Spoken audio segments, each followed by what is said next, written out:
Here, the Soccer Show. I'm Giancarlo Lino, joined as always here by John Nelson, and right on time, perfect timing, Carmen Isacco, York Lions master coach.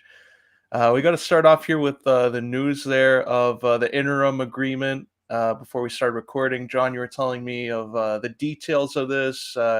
Just if you can refresh our listeners who might not be too familiar with that, what this deal entails. Yeah, it happened about 2 hours ago, and this is from the Canadian press. Canadian women's soccer team confirmed they reached an interim labor agreement with Canada Soccer covering compensation for 2023, including prize money from the ongoing FIFA Women's World Cup. No celebration in announcing the deal, and this is the Canadian press's verbiage. No celebration in announcing the deal, which was reached Monday via a team statement on social media. Statement, quote, as the extent of Canada Soccer's financial constraints have been revealed, we've been forced to choose between compensation and funding required to hold necessary training camps.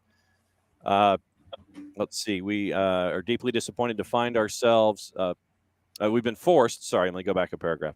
We've been forced to choose between receiving a fair share of the rewards from our team's successes at the World Cup and our commitment to equal pay and equal treatment with our men's national team.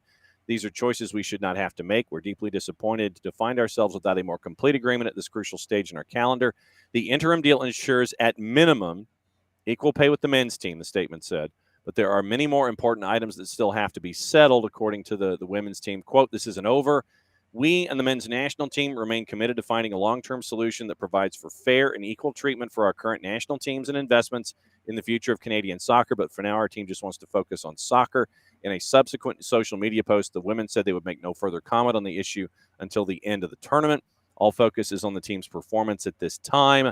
And the women's team basically has shut down media access to match day -2, match day -1. They're not having any kind of media comment or anything like that publicly until after apparently the match, and I guess it'll start in the mix zone, so we'll go from there. But that happened about 9:15 Eastern time this morning. Yeah, Carmen, here in Canada, like this seems to be the topic ongoing. This has been even before the Men's World Cup. Money, funding, equal pay. Like at some point, like do you think they're just prolonging it? Like, what do you think is taking so long here? I just think they have no money. Like it comes to that. They don't have enough money to accommodate everything, and they're not bringing in enough money. And the deal that they made with CSB was at the time looked good, but obviously not good.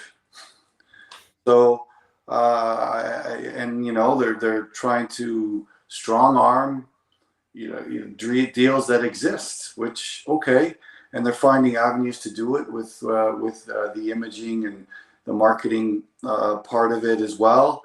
And maybe that will prolong, or maybe it'll keep discussions going, and may even sway it into the player's favor. But the reality is what exists, and what doesn't exist, it doesn't exist. And this could definitely help future plans, but right now CSB has legally, and I'm going to say ethically, made a deal with Canada Soccer that needs to be upheld.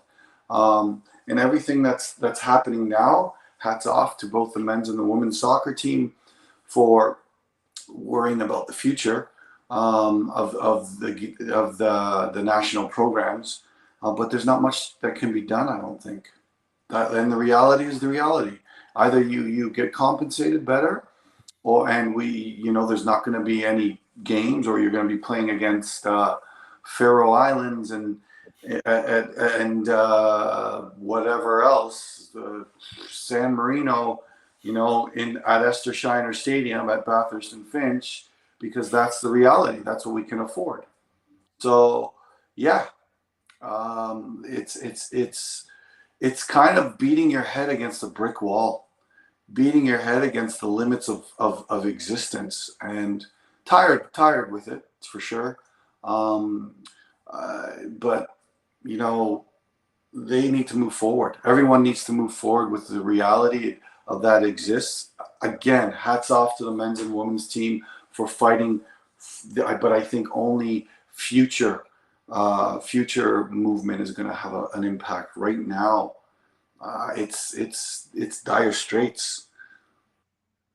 Yeah, I agree. And like, just even on this point, like, John, like, you've seen the American national team, the women's national team, when they were going through something similar a few years back. Like, they're not going to be doing media, so isn't that kind of like a little counterproductive? Like, shouldn't they be talking about it more and more to make sure it's still in the news cycle? Not if you've got a game that determines whether or not you're going to be into the knockout stages, and then I think that you focus on that. I mean, that's how I would run it. I mean, you have this match where everything's on the table. Focus on that instead of having to answer questions continually. Having Christine Sinclair continue to answer questions about this deal with CSB, about what it means for the future of the national team program. I get them circling the wagons. I get that completely. The key here, I think, for this deal in particular is Canada Soccer going to renew it?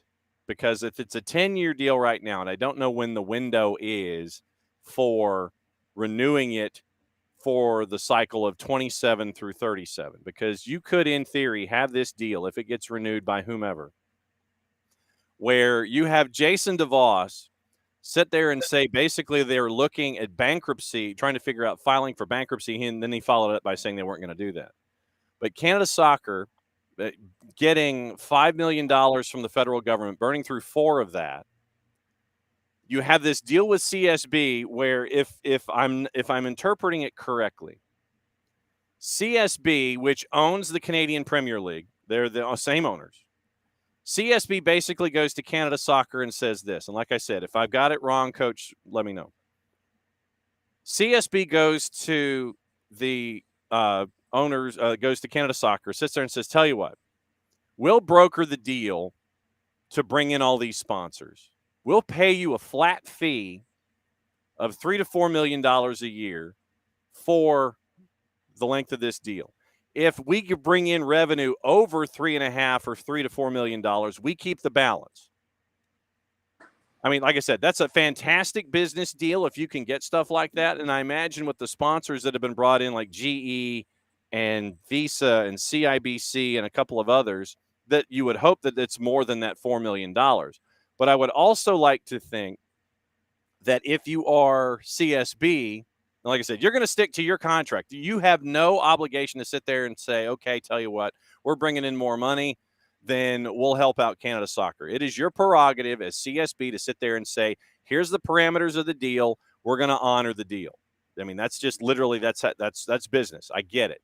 But you'd also like to think on some level that CSB would sit there and understand for the growth of the game with a World Cup coming to your country that involves your national team, that you would want them with all of these competitions to get them to give you the best presentation of how your sport has grown by 2026. And the fact that you're having to scrape money together to figure out, okay, are we going to pay players or are we going to have a camp? That doesn't help the men's team. It doesn't help the women's team. It doesn't help national team soccer going to international competitions if you've got to worry about doing one thing or the other. And that doesn't sit well. And I mean, the men's team has gotten to the point where they are so mad, they have basically told Canada Soccer, or they've basically told everybody, look, stop using our name, image, and likeness. We're that mad. We're not being treated fairly. When you have a men's team that is talking about name, image, and likeness, when you have a women's team that is sitting there and trying to sit there and say, okay, we're either going to get paid or we're going to pay for camps so we can be good in international competitions, something isn't square. And if, once again, CSB, I get it. You've set this agreement. You have no obligation to sit there and invest that much more. But you'd like to think for the growth of the game, Coach, that you would want to do more and sit there and say, tell you what, we get it. And at the same time, you're also trying to grow the Canadian Premier League. I get that too. But you'd also like to think over time, with as important as this cycle is on men's and women's soccer, that you'd sit there and go, okay, we understand. Maybe we can help them out a little bit because it will help out the collective as we go. Am I off here in any of that? No, I don't think you're off. I mean, obviously CSA gets some of the marketing share, but it is predominantly going to CSB. But the CSB is also running a league that, let's be honest, that I would say 7 out of the 8 teams are losing a lot of money. Not a lot. So their fiscal responsibility is to that. Yeah. Now, is that responsible to the game as well? Is that responsible for the Canadian game? I would argue yes. I would argue probably, at the same level of and the thing is there ways to manage the funding better through the CSA? Because I'm not sure this is a now issue.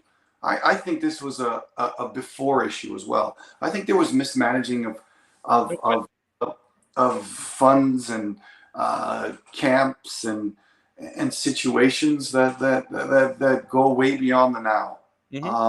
And no one said anything about it before. No one mentioned it. Everyone just put their hands over their ears and said, okay, we have no problem bringing 32 staff to Pan Am Games in 2015. We have no problem bringing 60 staff to the World Cup. We have no problem hiring or doing this and that. So I mean, this is the CSB is, you're tugging at their conceptual whole ideas and their responsibility ideas, but they think they've done a lot. They think that they've invested a lot, and they're not making money out of this deal as far as the now is concerned, because they're responsible for a league. Would it be more responsible for them to be investing as well, or trying to find ways to invest in the women's league? 100%. But is that fiscally responsible right now or feasible right now? I'm not so sure. But let's put it in perspective. Like, CSB is an organization that put money in without expectations of really getting it back, and that goes for CSA and the CPL right now, because a lot of these owners are and we saw what happened with the York United owners, which were a big part of CSB. I'm not sure they still are, but if they gave up their portion of it because of jumping out. But this is an organization that was losing probably $4 million a year, and 4 million times 5 is $20 million. With CSB kind of now flipping the bill. So I think we're too early in the process for CSB to start making promises or being philanthropists to the game that was mismanaged way before then. We have to see that perspective of things, John. Well, but so then let me ask you this. I mean, you say that this is a now thing as opposed to a then thing. Has this not, since 2017? I mean, we're talking 6 years of an agreement here. Right now, we're in the 6th year of it, I guess, 5th or 6th. And like I said, I'm asking you because you're there and I'm not.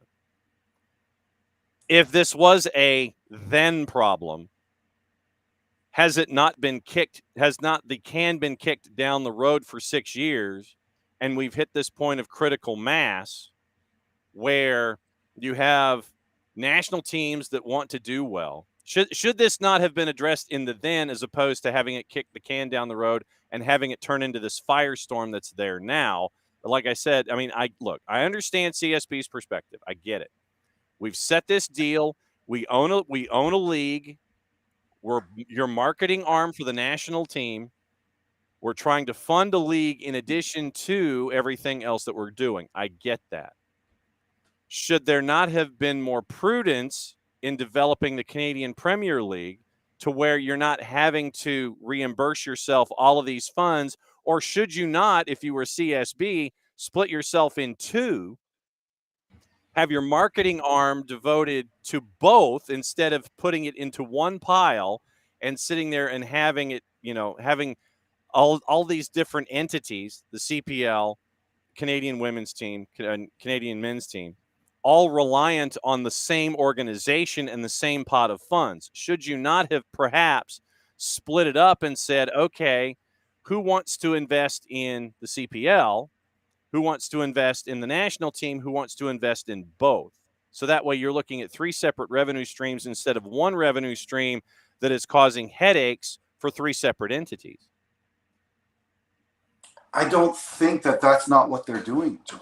I don't think that the CSB is not investing in their plan or their blueprint from the beginning was investment in all 3.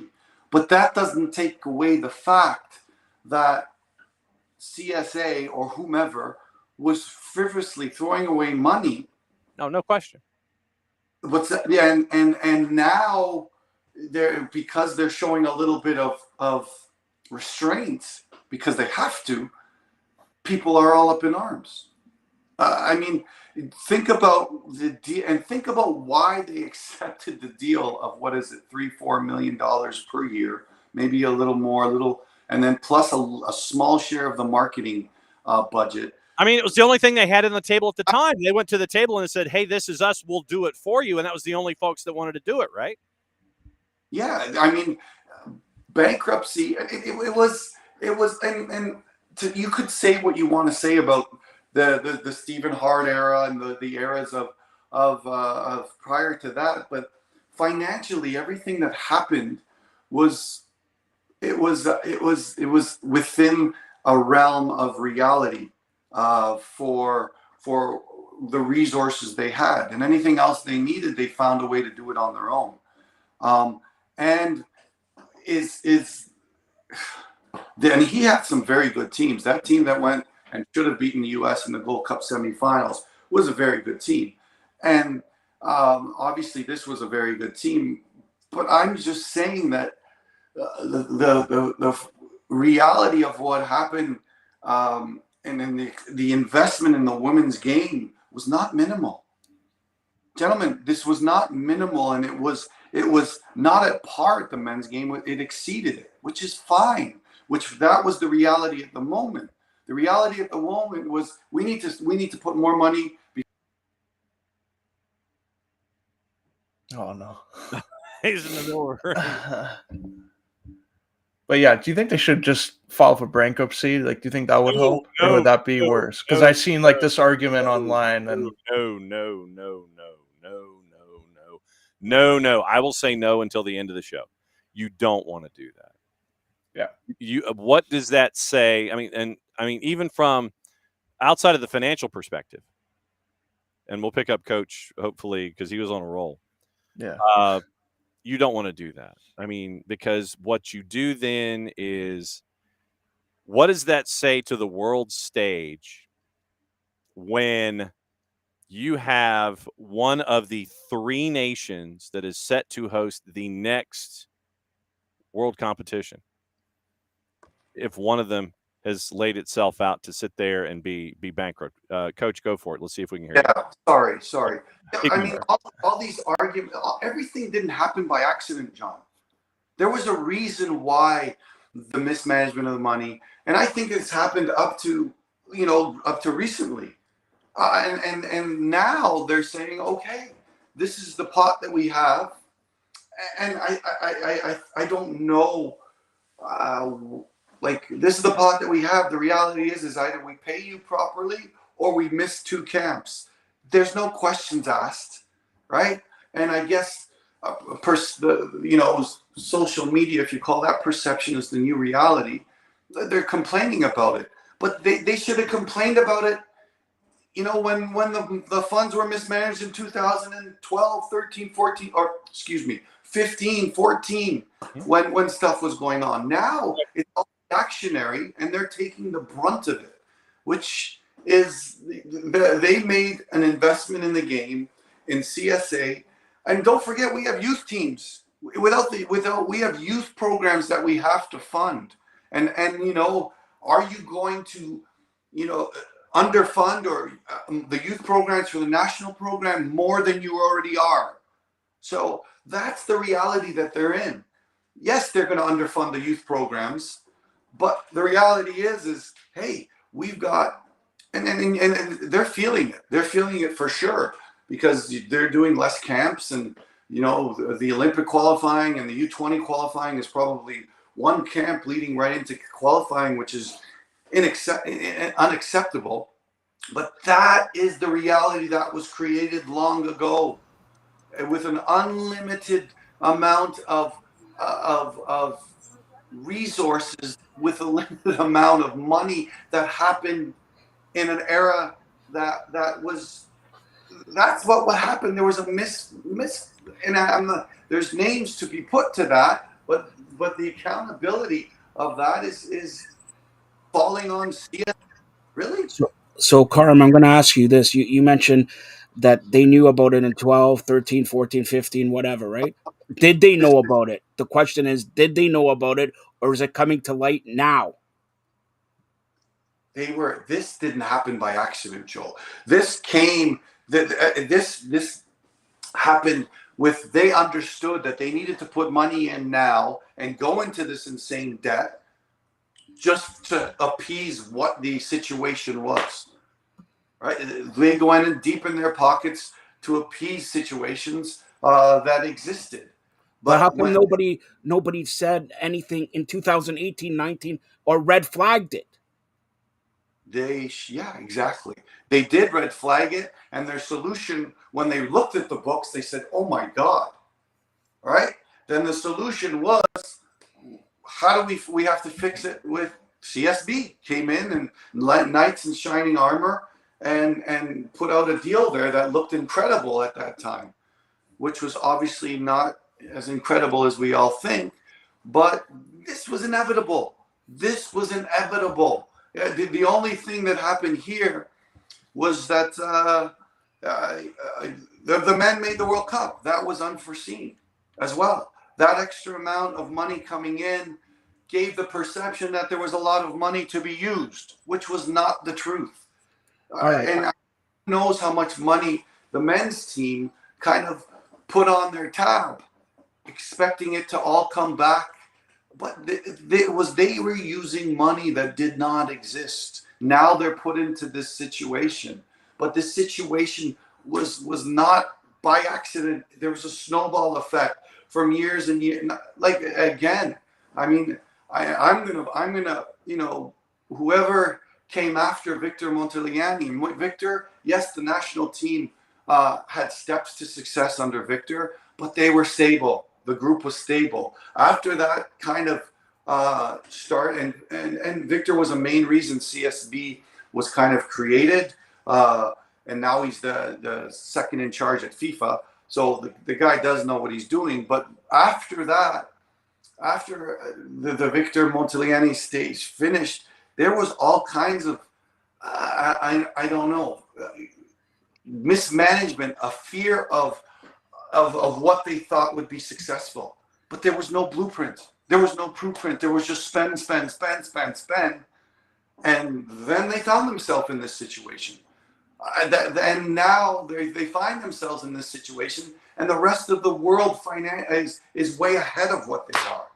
The Okay, US final question, because John looking bored. He's looking at his juice boxes and all that about the fight this weekend and everything like that. Final question, and you're the perfect person to talk. And sorry, Giancarlo, I'm going to ask this. Okay, you're the headmaster coach of both the men and ladies soccer team, so it affects you greatly, both the men and ladies. Okay, how is it affecting you, or do you just go under the table and just say, "Okay, I'm here to coach," and that's it? Oh, me? You're talking to me? No, I'm talking to Carm. Okay, I was like, wait a minute. Okay, me.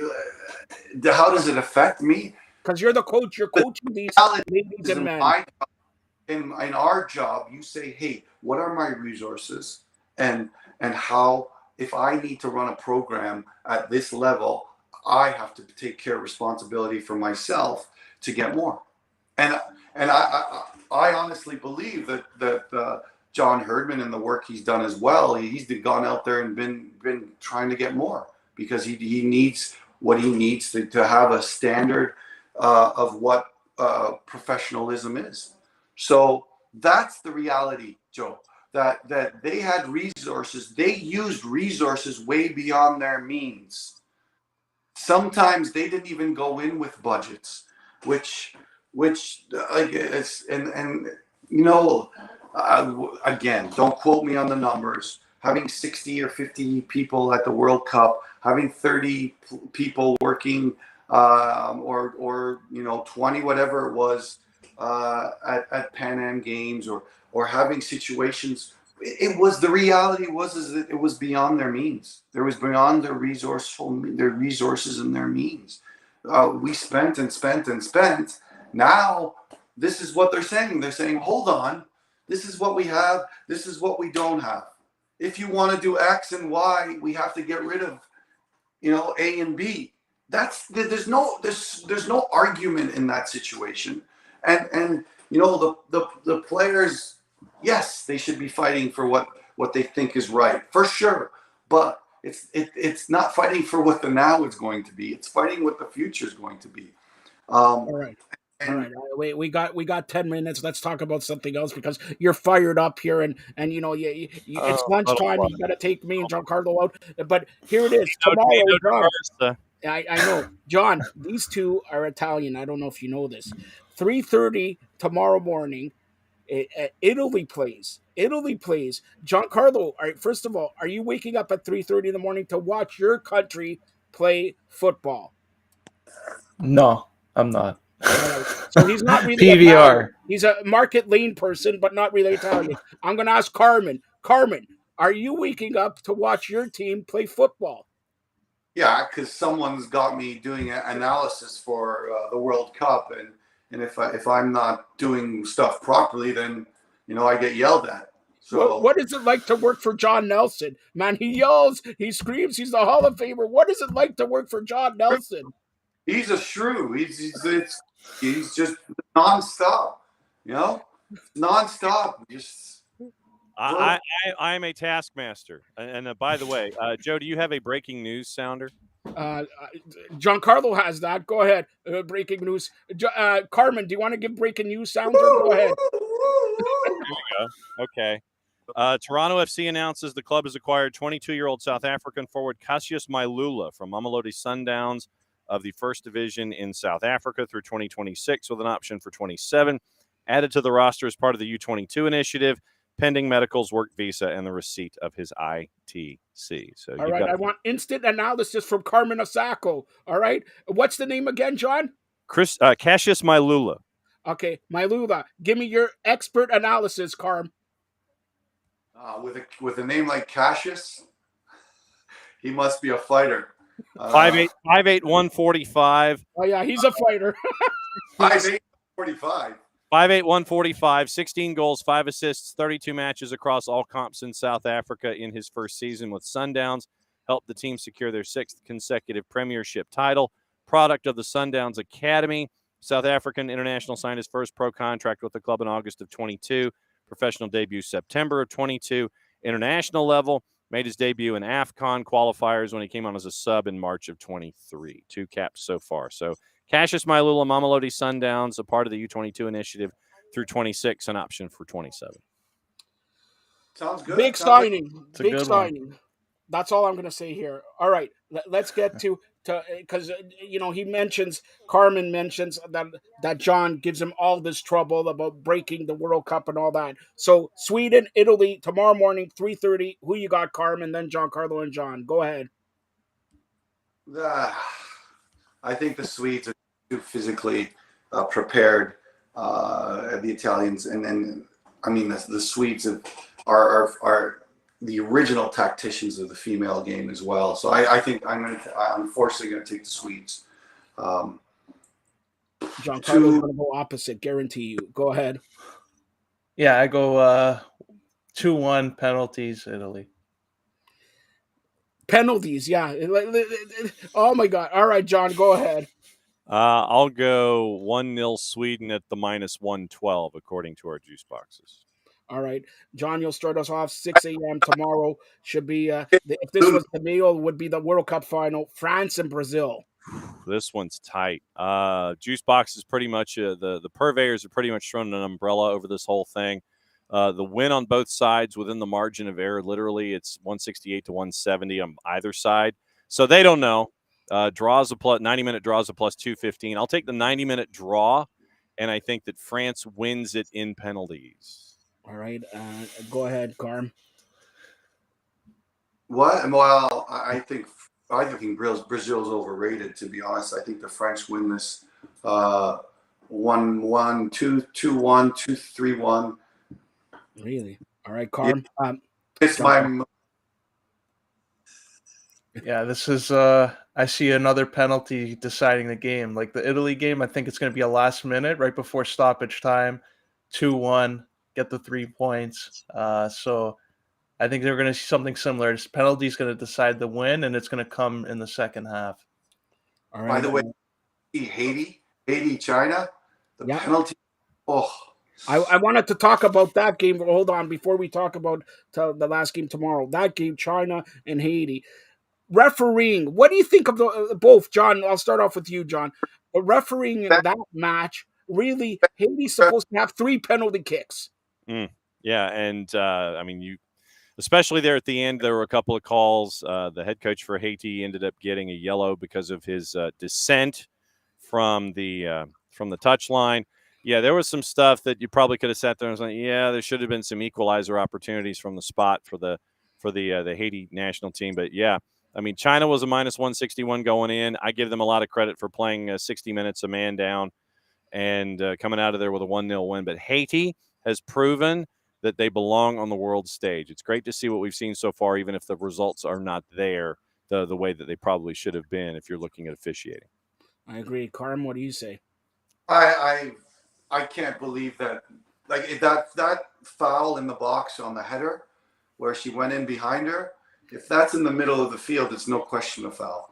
But now how they review that in the box, I mean, maybe I'm wrong in my definition of but I don't understand how that's what is the word? What's the word, John, that I'm looking for? Inconclusive. Inconclusive. Yeah, but that was not conclusive by any means. And then the other one could have been a PK. I mean, some rash tackles, some bad decisions for Haiti. I think, I think that they've shown, and even what they did against the English as well, they've shown that they definitely belong. And I mean, they lack some quality, but organization and grit and desire was definitely there. Giancarlo, what did you think? And then I'll go to you about tomorrow's match. I didn't see that. So I'm going to plead the fifth on that one. So yeah, he was sleeping. Of course he was. All right. Yeah, when I heard those two teams playing, obviously I'm going to get up right away to watch that one. So that's on the PVR. I'm going to have to definitely go and watch the highlights on that. All right. Tomorrow, 8:30, Giancarlo, I'll start off with you. Panama, Jamaica. I'll go Jamaica. Really? I think there's going to be not penalty kicks. Not penalty kicks. No, I don't think they'll be resulted in penalty kicks. Even though I've been seeing a lot of penalties pop up so far, but I think this is going to be a comfortable win. I think like a 2-0. I think it's going to be comfortable. Okay, Carm.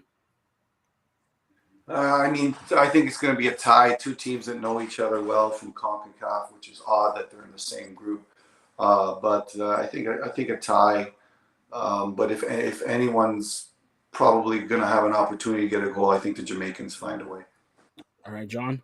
I'm going to go with Jamaica, and player to watch. You will not have Bunny Shaw available because she had 2 yellows in the match, so she will not be part of the lineup against Panama. Soleil Washington, 17-year-old rising senior here in SDH headquarters. I've covered her for the top-ranked team nationally when it comes to girls high school soccer.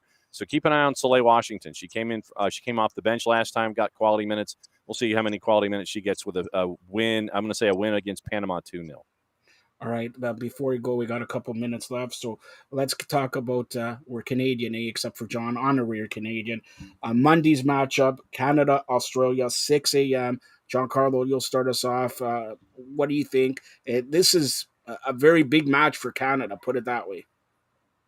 Yeah, I think it's going to be something similar to what we saw against Ireland. I think Canada wins this. I think they finally made the adjustments there in the second half, and it worked out well. And Leon scores, so the confidence is going to be up there from the striker. I think they can win this. I don't think it'll be like a 2-1 type of game. I think it'll be 1-0. I see them scoring early and then park the bus in the second half. All right, Carm. Yeah, I mean, I think Sam Kerr is back in the lineup, if I'm not mistaken. So the Sam Kerr effect, and see how much of a difference she makes. And is Khadijah Buchanan back to match up with her, and who knows her quite well through the international game. So I think that's going to be a big deciding factor. But like I said earlier, this group of death is so unpredictable. No one knows what's going to happen. I mean, we could see the Irish beat the Nigerians for sure, and we could see the Australians beat the Canadians for sure. But I like the Canadian team. I like their makeup. I like the fact that Australia has to go and get, win this game. And I think I like that Canada will be in a situation where they're tactically they're most comfortable playing against. And I think that will really help the Canadian system and really make Australia struggle. I see Canada winning 2-0, 2 counterattack 2-0. Well, Giancarlo's been corrected for 3 years already, and now look, very disappointing, Carmen. For that, you need to take us all out to Nino Diversa. Nino Diversa. John, I'll start with you. Tuesday. Lulu. Tuesday, 3 a.m. Portugal and U.S. What do you expect? I've got to go with the United States in this one. Right now, juice boxes are heavy favorites. USA escaped the match with the Netherlands. And once again, remember, these are simultaneous start times, so you can't sit there and have any kind of a shenanigan. I've got to go with the U.S. winning and the Netherlands winning, and I think that those two end up exiting the group. All right, and I'll just close it out with Giancarlo Carmen here. Let's talk about the CPL there. Giancarlo, I believe. Are you going to do actually something for Fired Up? Go to York United game or what? Or are you too busy Saturday doing Sportskeeda, UFC, and Bellator and everything like that? Yeah, Sunday I'll be there, and it caused quite a little stir on Twitter, unintentionally or maybe intentionally, by saying that York United has been the more entertaining team in the GTA than TFC. 90% agreed, and the other 10% pull up the narrative of like, oh, CPL, but go watch them and make your own, I guess, conclusion. So yeah, York United, they're playing, they're on a roll right now, so looking forward to seeing that. I think opponent's been the most entertaining team in the CPL for sure. Halifax, they're possession based, their dynamic movement. I think that's going to be tough for they create a lot of overloads in different situations. I think that's going to be tough for York United to handle. And I think York United escaped the last time Halifax played here with a 2-2 tie. I mean, they had two worldly goals. But speaking of entertaining, Halifax is probably the most entertaining team in the league, and I'm looking forward to maybe watching most of that game because my women's team is playing in the semifinals of League One against the Lions, and that'll be a real interesting matchup, tough matchup. So yeah, I'm hoping to get to that game Sunday. And by the way, John Nelson, Carmen is watching the Argos in Saskatchewan Saturday from where? Nino Diversa. No, from come on, Nova Scotia, right? Oh yeah, that's it. Touchdown Atlantic. Yes, that is true. Touchdown Atlantic. There, because John wants to his favorite team. Giancarlo, listen to this. Is the Schooners? Have you heard of the team called the Schooners? Where's my Atlantic Schooners?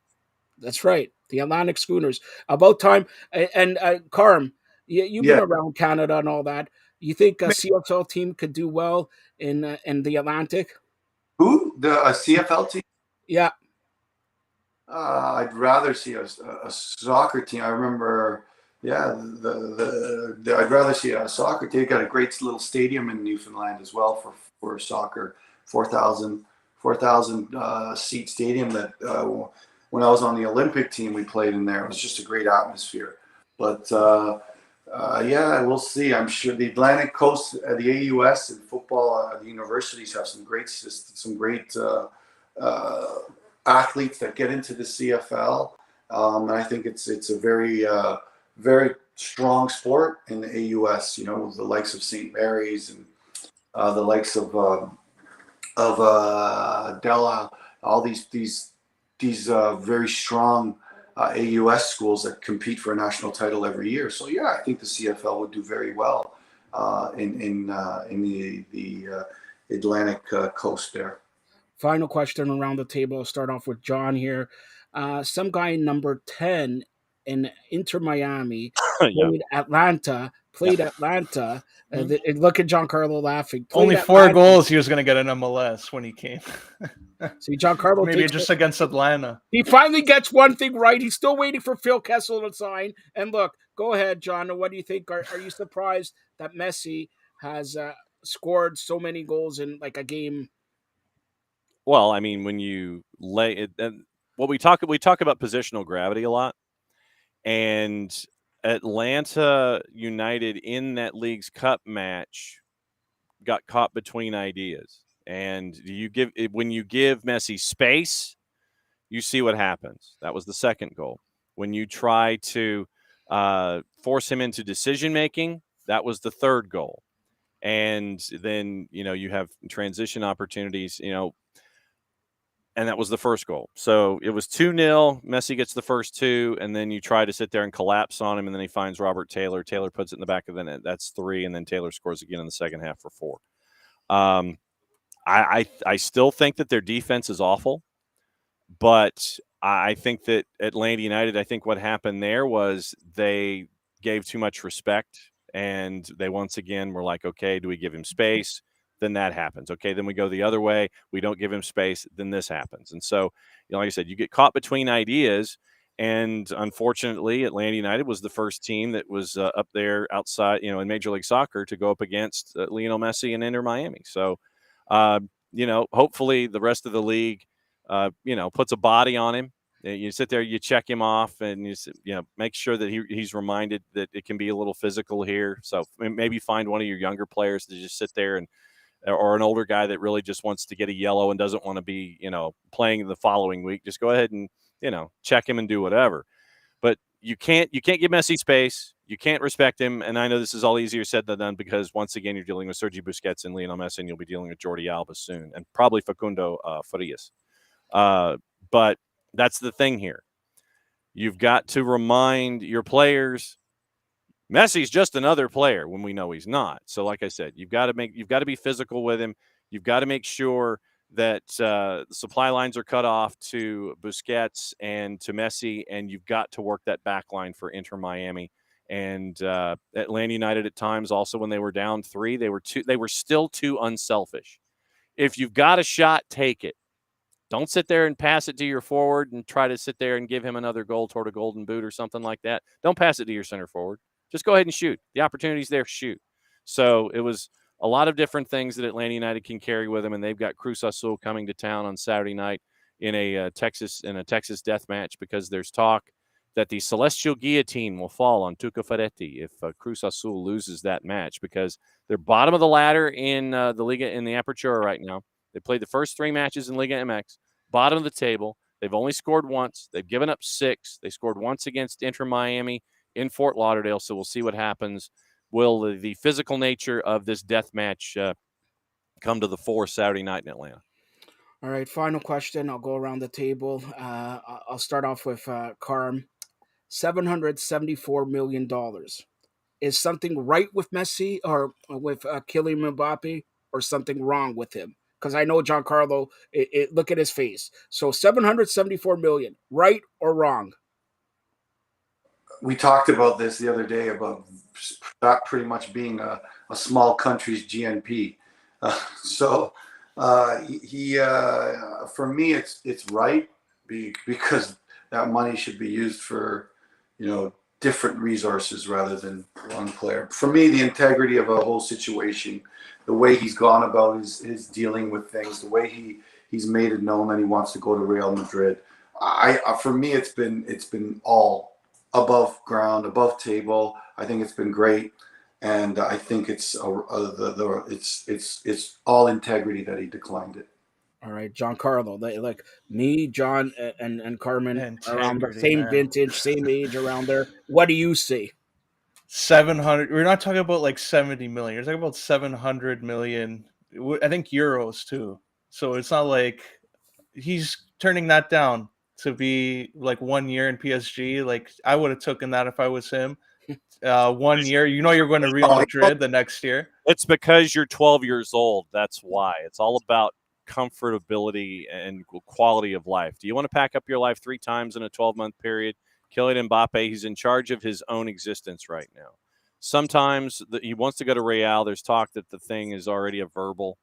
So, why pack up your life, go to Saudi Arabia, pack up your life, go to Real Madrid when the end game is going to Real Madrid anyway?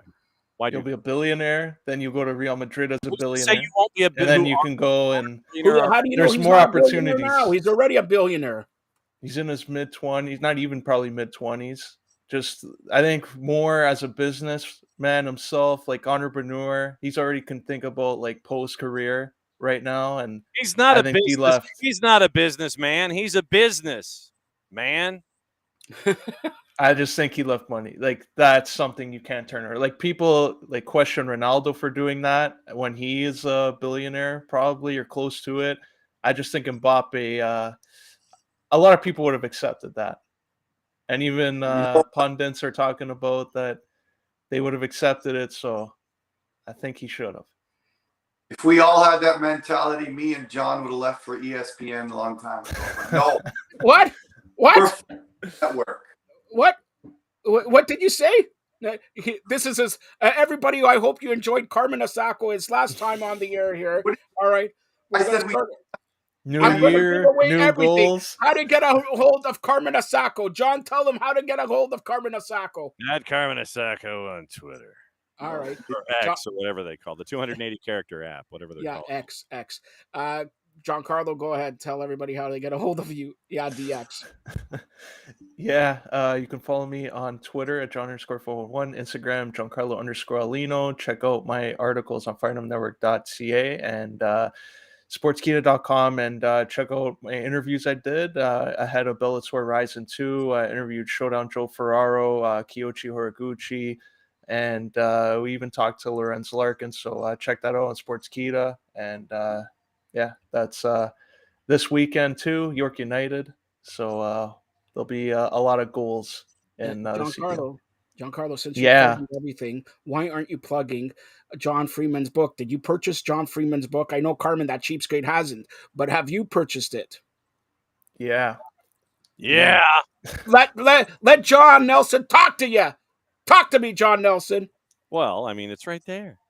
It's right there. Book number 6, Noble Strong Lessons in Destiny. And by the way, there should be copies that were sent and submitted. Yeah, nobody wants to come here, man. Nobody wants to. This guy doesn't even take me to Nino Diversa for 5 years. Come on. The books for all of you are at Fired Up HQ. They have been there ready for you to pick up and to read. For those of you that do not have access to Fired Up HQ, go to Amazon, Noble Strong Lessons in Destiny. You can either do a John Nelson search or do a Noble Strong search. That's book number 6. Book 7 and 8 are being planned. And what about book 9? Can you do an autobiography on Carmen Asako? That's a 3-part book. 4 pages long. All credit to Joe Pasek. All credit. 4 pages long. Come on. That's a Netflix series. Oh, Netflix series. Oh, all right. Have a great weekend, everybody. Stay tuned for more great program. Today, 3 p.m., we're going to have Femme Friday. Shauna Brown, also Courtney Riddell, and The Blaze is back. Check it out today at 3 p.m. Have a great weekend, John, Carmen, and Giancarlo. Stay tuned for more great programming here on the Fire.